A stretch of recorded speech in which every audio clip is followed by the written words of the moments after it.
This season we've been talking a lot about color, and I wanted to just take a minute to share some color meanings with you. So if you take a look at these bracelets that we're going to learn how to make, we can walk through some of different color meanings and ways to add some more authenticity and meaning into the jewelry that you make.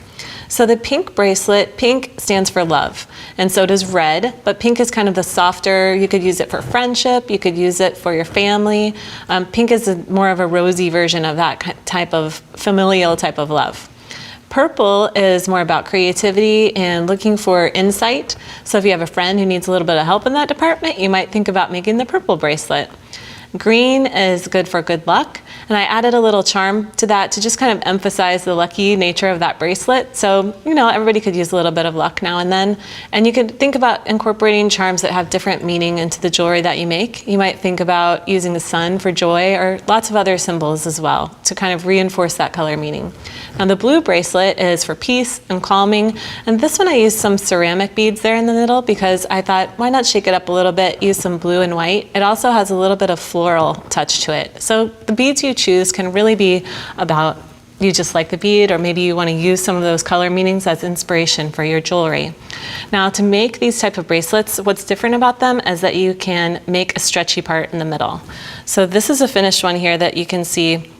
It's a bangle, and I left the pieces here so that we'll talk about that later, but the beaded portion in the middle, turquoise, is also for luck and protection and good fortune, and it has a stretchy cord here that's running through the center so that you don't need to add a clasp. However, you do start out with a clasp. So to get started, what we'll do is take a piece of pre-braided cord. Now this is using flat leather braid, and this is all done on a machine, so it's really tight and consistent, and this is perfect for making this type of bracelet.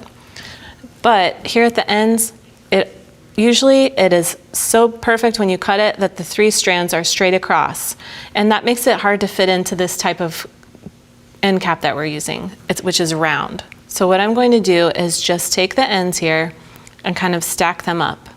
So I have them more on top of each other than next to each other. Now, of course, end caps come in all different colors and sizes, and the ones that I chose here are wide enough to fit onto these 3 cords when they're stacked up. Now you'll want to use a little bit of a gel type of glue. This is a quick drying glue. You could also use epoxy if you want to. And you just press a little bit into the cap itself. And I always glue over a piece of scrap paper so that if you get glue on it, you can just throw it away. You don't have to worry about messing up your work surface. So I bring my paper over and then just press your ends into the end cap. And if you have to trim them a little bit, you can, or you can use your chain nose pliers to press them into place. You can even use your beading awl to press that in. Okay, so then you're gonna set this aside to dry. Now when you're measuring this, think about the size that you want it to be when it's finished. This bracelet I measured out to be about 7.5 inches with the clasp. But if you're adding a beaded section here in the middle, then you might measure that first so that you can see, you know, what more of a cuff shape of bracelet is going to fit like on your hand. Now this one, if you wanted to just make this a charm bracelet, then you can use your chain nose pliers to just pick a charm that means something to you. Of course, everybody loves birds, and the bird is all about freedom. And this happens to be a piece dove too, so then you get your double meaning. So use your pliers to close up your ring, and of course you always brush your jump ring ends back and forth, and then you hear that little click when they close. So here's your basic charm bracelet idea. But if you want to convert this into the stretchy bracelet, then you just remove this portion of the clasp. So we'll just undo these rings, and I have one flat and one bent chain nose plier. I like the bent nose for this project because you can see what you're doing, and because the tips are out of your way. Then you'll remove the ring from the other side as well. And then you're just going to attach your stretch cord here. I do have a tip for attaching stretchy cord to this piece. Now you want to always make sure that you're using cord that will fit through the beads that you have twice, because we're going to pass through each one 2 times. I'm just going to get my beads ready here. And these are carnelian, so these are good for luck and health, and they're orange, so that's a joyful color. And what you'll do is take your cording and pass it through your loop first. Then we're going to string some beads. onto our strand here, and I'm going to start out with a spacer. And I like to add some metallics in here just to separate our beads a little bit and give it a little bit more definition. Now, this is a great project for using leftover beads. If you just have a little bit of a strand left, you can add them here at the center and make stacks and stacks of these. These would make great gifts. You could do it in birthstone colors. You could make all the colors different for all your favorite people. There are lots of possibilities. So I'm going to go ahead and cut my cord here, and I'm cutting it extra long so that I have plenty to tie. Now what I'll do is bring it through the loop at the end of the bracelet here, and then back through my beads so that my cords meet in the center.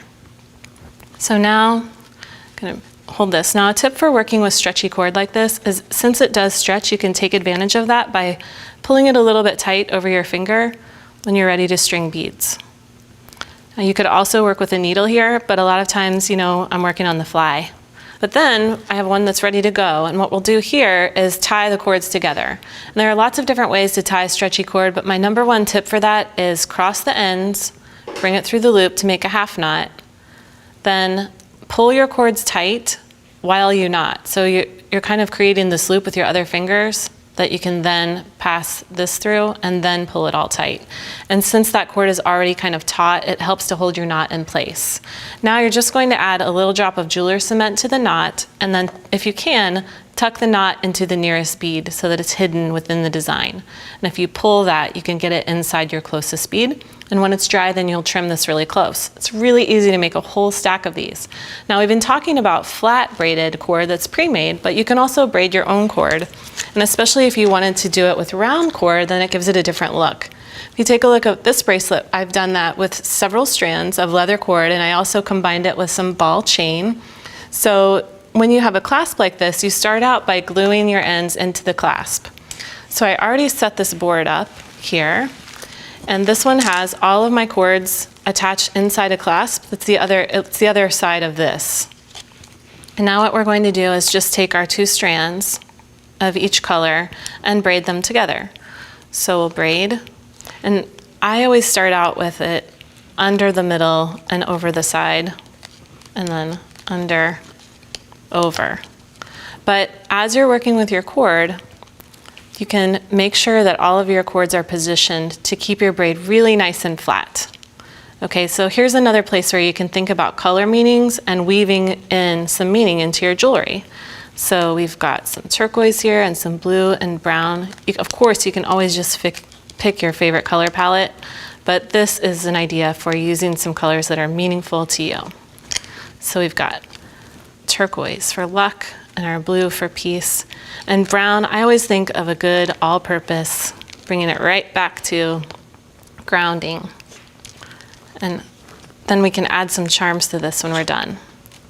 So since I'm using my tying station here, I can really pay attention to how long my bracelet is getting. And here I'm almost to 7 inches, and my ends are going to go inside the clasp. So that's going to be about right. Now if you're making this for a gift, keep in mind that 7.5 to 8 inches is a pretty standard size for a women's bracelet. All right, so when I'm ready to glue this, what I'll do is remove it from my station, and then get my scrap paper ready here, and then I'm going to go bring in my cutter, but I want to be sure to hold all of these cords so that they're flat now, because we're going to place them inside the flat clasp, and that can be a little bit tricky.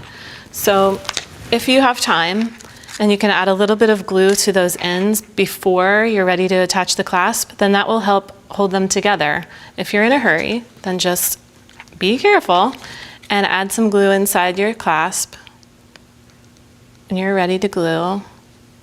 Then get your scissors ready and make a nice clean cut here across the ends. All right, and then make sure that your braid is totally spread out and flat, and glue it in. Now before you attach it, make sure that your clasp end is the right way around, because sometimes clasps are directional and you don't want it to be upside down once you fasten the clasp. So I need to turn mine around. There we go. And then we'll get our ends nice and flat and press them inside the clasp.